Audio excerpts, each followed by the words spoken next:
April 1st, 2008. Time is running short for one of the town's iconic landmarks. Within a few short months, one of the symbols of our community will be no more. We are, of course, talking about the dummy, the traffic dummy that has been in the middle of Reading Square as long as even our oldest residents can remember, silently guiding travelers as they make their way from Stoneham, Boston, New York, and even Philadelphia to points unknown to the north. It has stoically sat amidst traffic jams, survived bouts with snowplows, been the subject of ridicule, scorn, and yes, even disgruntled motorists. With its red, yellow, and green, and even red and yellow signals, it has silently done its duty. A glimmer of hope appears on the horizon, though. Today, a group of concerned citizens has formed to save the dummy. These activists are staging rallies, making public appearances, and even wearing buttons to show their solidarity. Here to tell us a little of the history of the traffic dummy is one of our town historians. I'd like to say thank you for inviting me down to represent the history of the famous traffic light here in Reading, sometimes called the dummy.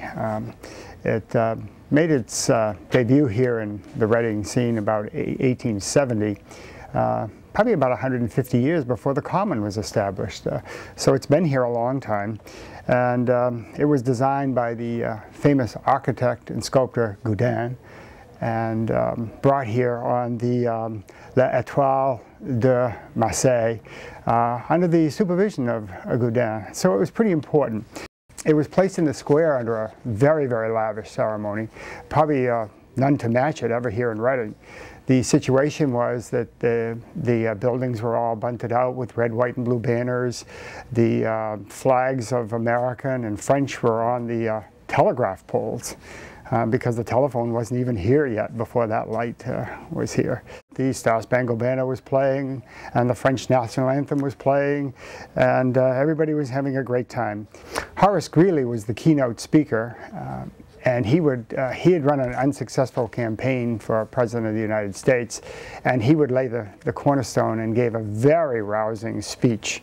The highlight of that speech was about the attachment of the lights. And if I could quote him, it said, he would allow every young man to go west, east, north, and south. As we know, part of this speech has been greatly misquoted over the years. Some feel that the dummy was modeled after the Ampel von Cologne of Cologne, Germany. And there are many, many similarities. But in actuality, it's the proliferation of the dummy that has really brought the world-renowned recognition to Reading.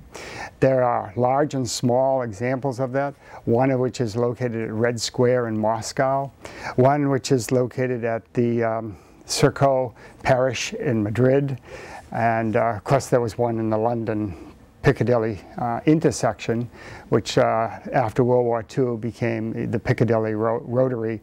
We know it as the Piccadilly Circus. The city of New York, of course, New York does not want to be outdone by a little town north of Boston. So what happens is New York commissions Gaudin to build their monument.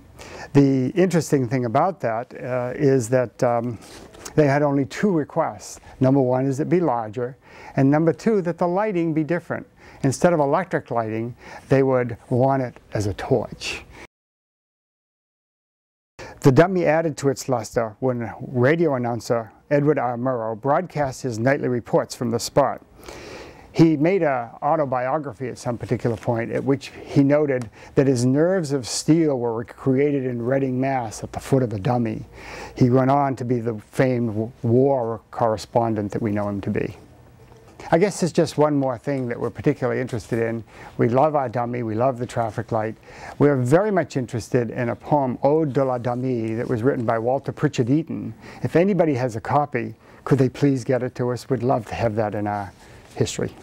Interviews from around town are mixed, but do not lack strong feelings. Here is just a sample. Nothing says Reading like the dummy in the square. It serves so many purposes. I know when friends are going to come visit, I tell them, you just come up the road till you get to the dummy, and you turn there. You can't miss it. I think we should have the little booth out there again with the traffic officer in it, directing traffic. Bring everybody back together again. like it used to be. Saving the dummy? You're getting rid of the dummy? Do you know how many times I hit that as a teenager driving downtown? It's a monument to my bad driving. I'm distraught. I know my kids, when they were learning to drive, at first were terrified of the dummy. Wouldn't turn left there if they had to.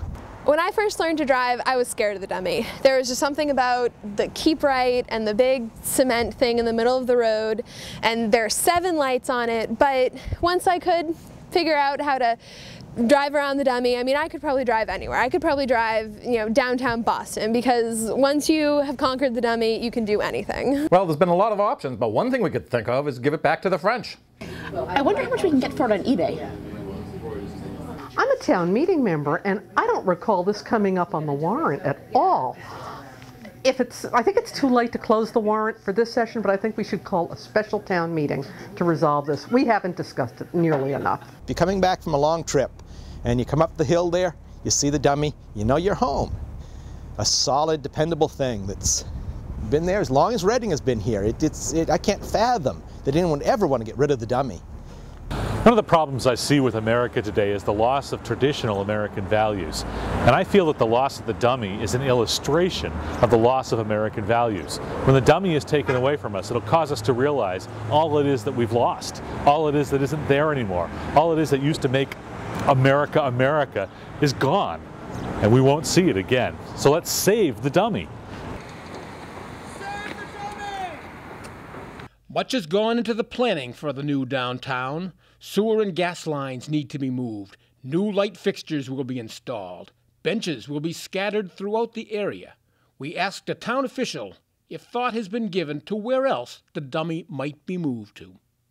Well, the traffic dummy is really a historical item in the town. I mean, when we came here in 1972 and we were coming from out of state, I mean, I saw it and I thought, this is so quaint.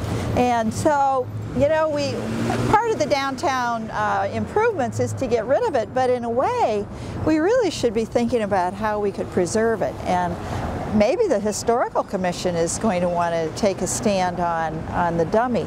I mean, it certainly needs some paint and maybe a little straightening, but I think we should do something with it. Hi, my name is Carl McFadden, and I've been asked by Peter Heckenbleckner, the town manager, to set up a 501c3, which we've done, to save the town dummy. This has been a very instrumental part of Reading's history. There have been thousands of accidents here on the Common that the dummy has been responsible for. And we feel as though, under the leadership of the town manager, we've been able to save the dummy. And in order to do that, we need your help, citizens of the town of Reading. We could put it up on the town common and maybe, have the garden club do a garden around it. Someone could adopt an island and, we could probably resurrect it to look like it used to. Would you tear down the Eiffel Tower? Would you tear down Bunker Hill? Despite the strong feelings of many Readingites, it appears as though nothing can be done to save the dummy. Progress is progress. No more will our community observe the quaint tradition where cars from every direction have the right of way at the same time. No longer will the slightly crooked light pole be silhouetted against the sunrise over CVS. No more will we see the bemused look of strangers as they drive through the square and try to determine which direction has the red light and which does not. Never again will we hear the melodic sound of auto horns as they gently remind those in front of them that they indeed have the green arrow, even if it means darting out in front of the oncoming Route 28 traffic. There is one consolation, however. Even as we lose this generous gift from our good friends in France, it may be replaced with another present from another far-off nation. It has been rumored that the MWRA, in honor of its move into Reading, has come to the rescue. If indeed we lose the dummy, that organization has made arrangements with an undisclosed third world country to make a magnanimous gift to Reading, a new symbol for a new century, to be placed very near the entrance to town at the Stoneham line. If the stories are correct, we will receive not just one, but a pair of sculptures placed side by side in the shape of mushroom clouds, standing guard over our little hamlet. As the song says, You are a revelation, an old friend to be saved. Reading traffic dummy, relic of golden days.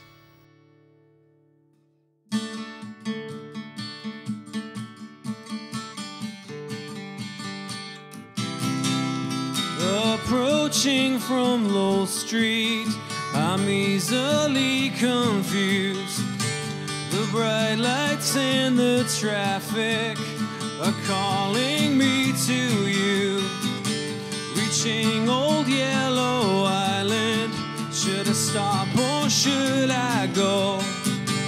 The light tells me it's okay, but I never really know. Old Yellow, here's to Old Yellow. Pray for Old Yellow. Let's save Old Yellow. Yellow traffic dummy, we all must swerve around. If you weren't made of concrete, I'd lift you off the ground. You are a revelation, an old friend to be saved. Reading traffic dummy, relic of golden days. Old Yellow, here's to Old Yellow. Pray for Old Yellow. Let's save Old Yellow. Let's save Old Yellow. Let's save Old Yellow. Let's save Old Yellow. Let's save Old Yellow. Let's save Old Yellow. Let's save Old Yellow.